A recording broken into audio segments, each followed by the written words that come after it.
ఒకటే మాట అందరూ అండర్లైన్ చేసుకోండి. రోమాపత్రిక 8వ అధ్యాయము 30వ వచనం నుంచి చదవండి.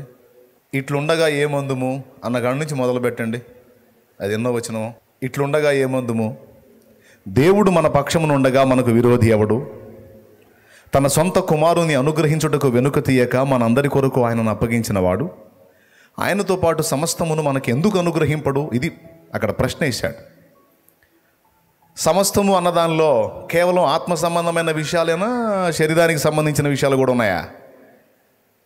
మరి భూమి మీద బతకాలి కదండి, అంత తినాలి, ఆరోగ్యంగా ఉండాలి, ఏదన్నా సమస్యలు ఉంటే పరిష్కారమై ప్రశాంతంగా ఉండాలి కదా. దాని విషయంలో కూడా ఆయన మనకు సమాధానకర్త అంటుంది వాక్యం. మళ్ళీ మళ్ళీ చెప్తున్నాను, యేసు ప్రభు ఆత్మల రక్షణకే దేవుడు కాదు, ఆయన శరీర అవసరాలకు కూడా చాలిన దేవుడు అని చెప్తున్నాను. తనకు మొర్రపెట్టు వారికి, నిజముగా మొర్రపెట్టు వారికి నిశ్చయంగా ఆయన సహాయకుడు అని చెప్తున్నాను. నేనైతే కేవలం ఆత్మ సంబంధమైన విషయాలకే దేవుణ్ణి సమీపించండి, శరీర సంబంధమైన విషయాలకి ఆయన ఆశ్రయించకండి అని నేను చెప్పను. ఎందుకంటే నాకు రెండు విషయాల్లో ఆయన హెల్ప్ చేశాడు.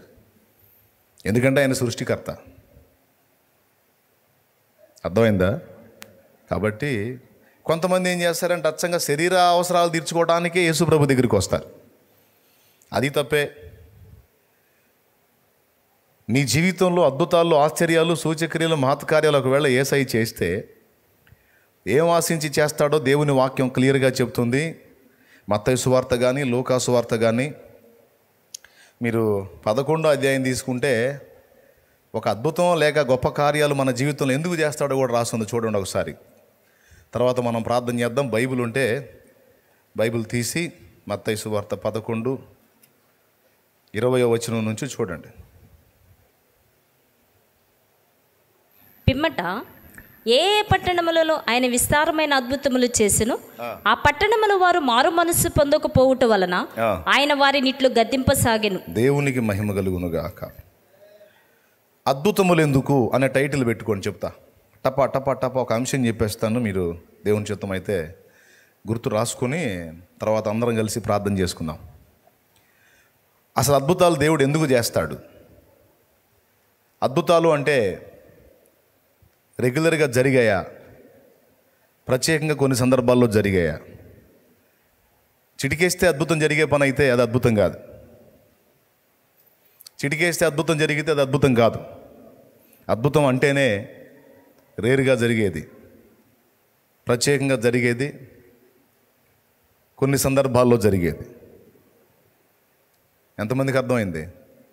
దేవుడు చదివిన ఈ మాటల్లోంచి మనందరితో మాట్లాడును గాక, సాతానును గద్దించి దూరపరచును గాక, పరిశుద్ధాత్మ సన్నిధి మన మధ్య ప్రత్యక్షమగును గాక. ఆమేన్. యేసు ప్రభు మన ఆత్మని రక్షించడానికి వచ్చి ప్రాణం పెట్టాడన్న సంగతి మనందరికీ తెలుసు. ఆయన యందు విశ్వాసం ఉంచి బాప్తీసమం పొందిన వారు, మారు మనసు పొంది బాప్తీసమం పొందిన వారు నిత్య నరకాన్ని తప్పించుకొని నిత్య జీవానికి వారసులు అవుతారన్న సంగతి దాదాపు అందరికీ తెలుసు. అయితే యేసు ప్రభు భూమి మీదకి వచ్చి ఆ ఒక్కటే చేశాడా? ఇంకేమన్నా చేశాడా అంటే, సిలువలో ఆయన ప్రాణం పెట్టి జరిగించిన చర్య అంతా కలిపి ఒక 3 రోజులకు సంబంధించిన విషయం. కానీ 3 సంవత్సరాలు ఆయన చేసినది ఏంటో తెలుసా? దేవుని రాజ్యాన్ని ప్రకటిస్తూ, దయ్యాలను వెళ్ళగొడుతూ, రోగులను స్వస్థపరుస్తూ చాలా కార్యాలు చేశాడు ఆయన. 3 రోజులేమో సిలువలో మానవాళి విమోచనార్థమై గోల్గొతా కొండపైన ఆయన సిలువకి ఆ యాగం అంతా పూర్తయ్యేటప్పటికి 3 దినాలు అనుకో. సిలువ వేయబడ్డాడు, సమాధి చేయబడ్డాడు, 3వ నాడు తిరిగి అయిపోయింది. తిరిగి లేచిన దాంతో మన ఆత్మరక్షణకు కావలసినటువంటి యజ్ఞం పరిసమాప్తమైంది. దానికి 3 days, 3 రోజులు. కానీ 3 సంవత్సరాలు ఆయన మానవుల భౌతిక అక్కర్లు తీర్చాడు. 5 రొట్టెలు 2 చేపల్ని 1000 మందికి పంచిపెట్టి వారి ఆకలి తీర్చాడు ఆయన. వారి శరీర రోగాలతో వచ్చినప్పుడు వారికి ఉన్నటువంటి బలహీనతల నుండి వారికి విడుదల ప్రసాదించాడు. కుష్ఠరోగుల్ని స్వస్థపరిచాడు, పక్షవాయువు గల వారిని బాగు చేశాడు, దయ్యాలను వెళ్ళగొట్టాడు, అప్పట్లో బాగా పేరు మోసిన జబ్బుల్లో చాంద్ర రోగం ఒకటి, దాన్ని సహా ఆయన తొలగించి ఊచ కాలు చేతులు గల వారిని స్వస్థపరిచాడు. 38 సంవత్సరాల జబ్బుతో పడున్నోడిని ఒక మాటతో తిరిగి నార్మల్ పొజిషన్లోకి తీసుకురాగలిగాడు. ఇలా ఆయన చేసిన కార్యాలన్నిటినీ వర్ణించి రాస్తే ఆ పుస్తకాలకి ఈ భూప్రపంచం మొత్తం చాలదు, అంత పెద్ద మ్యాటర్ ఉందన్నాడు యోహాను. యోహాన్ అన్న మాట అతిశయోక్తి అయితే అని నేను అనుకోవటల్లా, వాస్తవమే నేను అనుకుంటున్నా. అలాంటి కార్యాలు ఆయన కోకొలలుగా చేశాడు. నాయిను అనే ప్రాంతంలో విధవరాలి కుమారుడు చచ్చిపోతే తిరిగి బ్రతికించాడు. యాయిరు కుమార్తె చనిపోతే అమ్మాయిని బ్రతికించాడు. లాజర్ని చనిపోయిన లాజర్ని బ్రతికించాడు. ఆయన తర్వాత అపోస్తల లైన్లోకి వచ్చి వాళ్ళు కూడా అటు ఆత్మ సంబంధంగా పరిచర్య చేశారు, ఇటు శరీర సంబంధంగా కూడా మనుషులు ఎదుర్కొన్నటువంటి సమస్యల నుంచి కొంత విడుదల వారికి కూడా అపోస్తలుల ద్వారా కలిగింది. సంఘము ఆర్థికంగా బలపడి లేని వారిని సపోర్ట్ చేసింది ఆనాడు. అంతేకాదు సంఘ నాయకులుగా ఉన్నవారు వెళ్తూ ఉంటే వారి నీడ తగిలి కూడా రోగులు స్వస్థత పొందారు. పౌలు చేతి గుడ్డలు, నడికట్లు, తుంట్లకు కట్టినటువంటి గుడ్డలు తీసుకెళ్లి రోగుల మీద వేసినప్పుడు వారు స్వస్థత పొందినట్టు దేవుని వాక్యం స్పష్టంగా ఉంది అపోస్తల కార్యం 19లో. ఇలా చెప్పుకుంటూ పోతే యేసు ప్రభు కానీ ఆయన శిష్యులు అపోస్తలులు ఆయన యందు విశ్వాసం ఉంచినటువంటి వారు ప్రార్థించినప్పుడు ఆఖరికి ఒక విశ్వాసి, ఇక్కడ నేను ప్రార్థన చేస్తాను ఎక్కడో లైవ్లో ఉండి ఏకీభవించింది, 23 సంవత్సరాలు గర్భఫలం లేక గొడ్రాలుగా ఉందంటే దాదాపు లైఫ్ అయిపోయింది ఆమెకి, శరాలాగా. కానీ ఇప్పుడు ఆమెని దేవుడు దర్శించడం అనేది ఇప్పుడు నేను చూసి ఆశ్చర్యపోయాను ఆ సాక్ష్యాన్ని. ఇదంతా అతిశయం కోసం కాదు, ఆయన చెయ్యగలడు, ఆయన చెయ్యగలడు. ఏదో ఆత్మలకే అని అనుకుంటారు, కాదు, శరీరానికి కూడా. రైట్. ఎందుకు చేస్తాడు అద్భుతాలు? దేవుడు ఎందుకు చేస్తాడు? మొట్టమొదటిది, ఒక వ్యక్తి జీవితంలో తన కార్యాన్ని కళ్ళారా ఆ వ్యక్తికి చూపించి అర్థమయ్యేటట్టు గ్రహింపు కలిగించి ఆయన ఏం ఆశిస్తాడో తెలుసా? నేనున్నానని నీకు అర్థమైంది కదా, నా స్పర్శ నీకు తగిలింది కదా, నా కార్యం నీకు స్పష్టంగా అర్థమైంది కదా, ఇక మారు మనసు పొందు, ఇక మారు మనసు పొందు. తప్పుడు జీవితాన్ని వదిలిపెట్టు, వ్యర్థమైన వాటిని వదిలిపెట్టు, ఇక నా వైపు తిరుగు, నేను నీకు చూపించిన త్రోవలో నడు అని ఒక వ్యక్తిని మారు మనసు కోసం దేవుడు సిద్ధపరిచే ప్రక్రియలో ఆయన అద్భుతాలు, సూచక్రియలు మన కళ్ళ ముందు చేస్తాడు, మన లైఫ్లో చేస్తాడనేది ఇక్కడ మన కళ్ళకి కనబడుతున్న లేఖనం. మళ్ళీ ఒకసారి చూసుకోండి, అది మత్తయి సువార్త 11:20 చూడండి. 11వ అధ్యాయము 20వ ఒకసారి చూడండి. పిమ్మట లైవ్లో ఉన్నోళ్ళు కూడా చూసుకోండి. ఏ పట్టణములలో ఆయన విస్తారమైన అద్భుతములు చేసెను, ఆ పట్టణముల వారు మారు మనస్సు పొందకపోవటం వలన ఆయన వారిని ఇట్లు గద్దింపసాగెను. పిమ్మట ఆయన ఏ పట్టణములలో విస్తారమైన అద్భుతాలు చేశాడో ఆ పట్టణాల నుంచి ఏం ఆశించాడంటే మారు మనసు ఆశించాడు. ఆ వచనాన్ని రౌండ్ కొట్టుకోండి. అద్భుతాలు ఎందుకు అనే టైటిల్ రాసుకోండి. అక్కడ దేవుడు అద్భుతాలు చేసి ఏం ఆశిస్తున్నాడు? మన దగ్గర నుంచి డబ్బులు ఆశిస్తున్నాడా? ఏం ఆశిస్తున్నాడు? ఒట్టి భజన ఆశిస్తున్నాడా? కాదు. ఏం ఆశిస్తున్నాడు? రైట్. నంబర్ 1, నా కార్యాన్ని స్పష్టంగా చూసిన నువ్వు నా ఉనికిని గ్రహించావు, నా స్పర్శ గ్రహించావు గనుక, నేనున్నానన్న సంగతి నీకు అర్థమైంది కనుక, అది కూడా నీకు తోడై ఉన్నానని అర్థమైంది కనుక ఇక మర్యాదగా మారు మనసు పొంది లైన్లోకి రా. ఇక పిచ్చి చేష్టాలు చేయవకు. మళ్ళీ చేసావనుకో ఇక అద్భుతం కాదు, నీకు కోటింగే, గద్దింపు. నంబర్ 1 అందుకు చేశాడు. రెండవది, ఈ ఫస్ట్ పాయింట్ గుర్తుపెట్టుకోండి. సింపుల్ మెసేజ్, ఎక్కువ ప్రార్థన చేసుకుందాం మనం. మళ్ళీ చెప్తున్నా, అన్న నా జీవితంలో దేవుడి కార్యాలను స్పష్టంగా నేను కొన్ని చూశానన్న అన్నోళ్ళు చేతులు ఎత్తండి. అలానే ఉంచండి, దించవాకండి. లైవ్లో ఉన్నోళ్ళు కూడా, అన్న నేను దేవుని కార్యాలు చాలా స్పష్టంగా చూశానన్న, నా లైఫ్లో నా ప్రార్థనకు జవాబులుగా నా లైఫ్లో చూశాను, ఇతరుల కోసం ప్రార్థించినప్పుడు కూడా దేవుడు స్పష్టంగా కార్యాలు చేయటం నేను చూశాను అన్నోళ్ళు చేతులు ఎత్తాడు. దీన్ని బట్టి నీకు స్పష్టంగా దేవుని స్పర్శ అర్థమైందా? మరి మారు మనసు పొందావా? మారు మనసుకు తగిన ఫలం ఫలిస్తున్నావా? ఇంకా వంకర టెంకరగా ఉందా వ్యవహారం? కొద్దిగా చూసుకొని, ఒకవేళ ఇంకా ఏదన్నా అన్బ్యాలెన్స్ ఉంటే దయచేసి ఆ బ్యాలెన్స్ సరి చేసుకొని మారు మనసు పొందు. జాగ్రత్త పడు, దిద్దుబాటు చేసుకో. Praise the Lord. అంతేగాని పద్దాకలో ఒక పక్క దేవుని కార్యాలు చూసుకుంటా అనుభవిస్తా కూడా మళ్ళీ తప్పుడు జీవిత విధానంలో బతకొద్దు. మారు మనసు లేని బతుకు బతకొద్దు. వంకర టింకర బతుకు బతకొద్దు. పోరాడు, కష్టపడు, నీ వంతు ప్రయత్నం చేయి. దేవుని ఆత్మ నీకు నాకు సహాయం చేస్తాడు. మారు మనసుకు తగిన ఫలము ఫలించడానికి మన వంతు మనం కృషి చేస్తే తప్పకుండా దేవుని సహాయం దేవుడు చేస్తాడు. పొందాలి అన్న ఆరాటం నీకు ఉండాలి. పొందిన జీవితాన్ని నేను కలిగి ఉండాలన్న తపన నీకు ఉండాలి. తాగుబోతు బలహీనతతో మందు బలహీనత ఉన్నవాళ్ళు ఒకళ్ళు నా దగ్గరికి వస్తారు. చాలామంది వచ్చారులే. వచ్చినప్పుడు నేను ఆ వ్యక్తిని అడిగేది ఒకటే, నిజంగా నువ్వు దాన్ని మానుకోవాలనుకుంటున్నావా, లేకపోతే మీ ఆవిడ ముందు షో చేయడానికి వచ్చావా? ఎందుకంటే వాళ్ళు మహానటులు ఉంటారు వాళ్ళల్లో. అంటే భార్యను నమ్మేయడానికి వస్తారు కొంతమంది. అమ్మాయి నేనేం తాగాలని తాగుతున్నానంటమ్మాయి, నేను దాన్ని వదిలించుకోవాలని నేను ఎంత కష్టపడుతున్నాను నీకేం తెలుసు, నువ్వు పసర తాగమన్నావు, తాగి తెప్పించుకోమన్నావు, వేయించుకున్నా, ఇప్పుడేందో చర్చి కానీ తీసుకెళ్తున్నావు, వస్తాపా అర్థం చేసుకోమా నువ్వు, నేను మానుకోవాలని ఎంత కష్టపడుతున్నాను నీకేం తెలుసు అసలుకి అంటే ఆడ అమాయకంగా ఫేస్ పెట్టగానే భార్య నువ్వు నిజంగా నా బంగారు భర్త ఎంత మారాలని కష్టపడుతున్నాడు అని చర్చికి పట్టుకొచ్చి నాకు ఆ మొహం చూడగానే అర్థమైంది షో చేయడానికి వచ్చాడా లేదా నిజంగా మారడానికి వచ్చాడని. సూటిగా అడుగుతా, నిజంగా మారాలనుకుంటున్నావా నువ్వు అని. ఒక్కొక్కటి చెప్తారు, అన్న నిజంగా నేను మారాలనుకుంటున్నాను అన్న. ఆమె ఏమన్నా బలంతో పెట్టి తెచ్చిందేమో అని దాని పొంది ఆమె ఏం చేసింది, కానీ నేనే ఆశపడుతున్నానన్న. మీ మాటలు విన్నాను, నేను కూడా యేసుప్రభు మార్గంలో ఉండాలనుకుంటున్నాను. ఇక్కడికి వస్తే బాగానే ఉంటుంది అన్న, నాకు ఇక్కడ నుంచి దాటి అవతలకు పోతే ఏందో నా మైండ్ ఏందో అయిపోతున్నాను అన్న. యథార్థం మాట్లాడతాడు.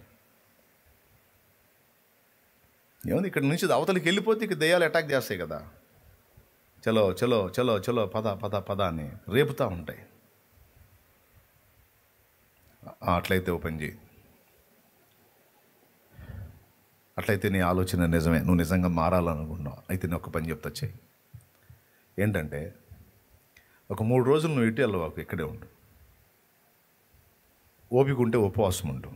నిజంగా నువ్వు మారాలనుకుంటే ఒక 3 days ఫాస్టింగ్ ఉండు అని నేను చెప్తా.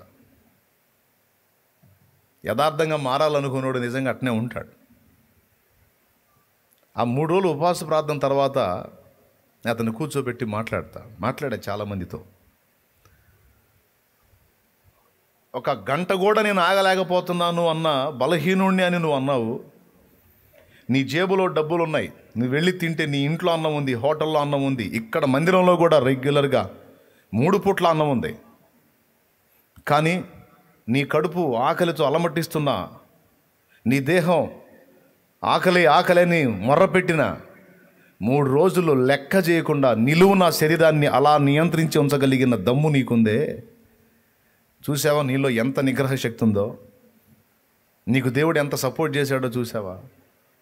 ఇదే పట్టుదల నువ్వు దాని విషయంలో పెడితే ఎందుకు గెలవవు? అన్ని అవకాశాలు ఉన్నా కూడా నువ్వు తినకుండా 3 days ఇంటికెళ్ళి తినొచ్చు, డబ్బులు ఉన్నాయి నీ దగ్గర, హోటల్కి వెళ్ళి తినొచ్చు, లేదా మందిరంలో తినొచ్చు. అయినా సరే ఉన్నావా? కఠిన లేదన్నా ఏం తినలా, ఖచ్చితంగా ఉన్నాను నేను. ఖచ్చితంగా నువ్వు జయిస్తావు కాదు, జయించావు. నీలో నిగ్రహ శక్తి మేలుకుంది, దాని ప్రభావం పనిచేసింది. దేవుడు కూడా నీకు సపోర్ట్ చేస్తాడు. ఎందుకంటే నువ్వు నిజంగా మారాలనుకుంటున్నావు అన్నది ఈ 3 రోజుల ఉపవాసమే నాకు సాక్ష్యం. కొంతమంది అట్నే నన్ను అంటాడు, వాడు మళ్ళీ కనపడ్డిగా, వాడు మాస్టర్ అన్నమాట. ఏ మాస్టరు? So master. అంటే నన్ను బురుడి కొట్టడానికను వాళ్ళ ఆవిడ్ని బురుడి కొట్టడానికి వచ్చాడనమాట. తప్పించి వాస్తవం కాదు. దేవునికి మహిమ. నిజంగా మారాలనుకున్న వాళ్ళు అలాగ పడిగాపులు కాశారు, మొర్ర పెట్టుకున్నారు, ప్రార్థన చేసుకున్నారు, జయించారు. ఈరోజు ఆ జీవితాల్లోంచి మారి కొంతమంది సేవకులు కూడా అయ్యారు. దేవునికి మహిమ కలుగును గాక. మారు మనసు కోసం నీ వంతు నువ్వు ప్రయత్నం చేస్తే పరిశుద్ధాత్మ దేవుడు తప్పకుండా నీకు సహాయం చేస్తాడు. అయితే నీ వంతు ఆశ, ఆరాటం, మార్పు కొరకై నీ వంతు పోరాటం ఖచ్చితంగా దేవుడు కనిపెడతాడు. నువ్వు ఫైట్ చేస్తున్నావా లేకపోతే యుద్ధం మానుకున్నావా అనేది కనిపెడతాడు. కొంతమంది నిరంతరం పోరాడుతూనే ఉంటారు దేవునికి ఇష్టంగా బతకాలని. అఫ్కోర్స్ కొన్నిసార్లు అడుగులు జారి పడుతుంటారు, అయినా సరే పట్టుదలరు, మళ్ళీ పోరాటం చేస్తూనే ఉంటారు. ఆ వ్యక్తిని దేవుడు వీరుల లెక్కలో వేస్తాడు కానీ వ్యర్థుల లెక్కలో వేయడు. అర్థమైందా? మారు మనసు పొందిన వాళ్ళ లెక్కలో వేస్తాడు కానీ మారు మనసు లేని వాళ్ళ లెక్కలో వేయడు. పోరాడే వాళ్ళని, పోరాటం మానుకొని పాపంతో రాజీ పడిపోతారు చూడు, తప్పదు నాకింతే అన్నారు చూడు, వాళ్ళని అయిపోయిన వాళ్ళ లెక్కలో వేస్తాడు. రాజీ పడ్డోళ్ళని చాలా క్లియర్గా చెప్తున్నా, రాజీ పడద్దు. నీ చేతనైనంత మట్టుకు పోరాడు, దేవుని పాదాలు పట్టుకుని అడుగు. మారు మనసుకు తగిన ఫలం ఫలించాలన్న ఆశ, ఆరాటం నాకుంది. పరిశుద్ధాత్మ నాకు సహాయం చేయి, పరిశుద్ధాత్మ నన్ను నిలబెట్టు, ఆ నిగ్రహ శక్తి నాకు ఇవ్వు. ప్రతి ఒక్కరికి కొన్ని బలహీనతలు ఉంటాయి, దేవుడు అభ్యంతరపడే బలహీనతలు. వాటి నుంచి విడుదల కొరకు నేను చెప్పినట్టు యథార్థంగా నువ్వు సిద్ధపడు, నీ వంతు పోరాడు, దేవుణ్ణి కూడా నిజాయితీగా అడుగు. ఖచ్చితంగా నీకు సహాయం చేసి నిన్ను నిలబెట్టకపోతే అప్పుడు అడుగు. కానీ ఒకటి మాత్రం పక్కా, మారు మనసు లేకుండా మాత్రం ఒప్పుకోడు. మళ్ళీ చెబుతున్నా, నీకైనా నాకైనా ఎవ్వరికైనా, సేవకుడైనా పరిచారకుడైనా, పరిచారకురాలైనా, సేవకురాల అమ్మగారైనా, ఎవరు మహాతల్లి అమ్మగారైనా, దైవజనురాలు దైవజనుడు అయ్యగారైనా,